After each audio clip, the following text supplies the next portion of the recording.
لا تسكن في محبس الجن.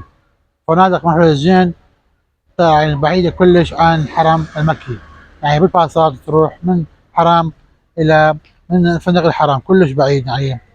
خذوا شارع الجياد أو العزيزية أو شارع إبراهيم خليل، هذول كلش زينات. هاي الشغلات قريبة، بالمشي تقدر تروح هناك، بالمشي تقدر تروح للحرم يعني 10 دقائق 15 دقيقة يصير شيء. لا تروح بالمحبس الجن كلش بعيد ويدوخك من تسعى الباص وتعال ارجع وتعال، فكلش مو فيكم ان شاء الله. ان شاء الله ما شاء الله. صلاة الجمعة، بانتظار صلاة الجمعة.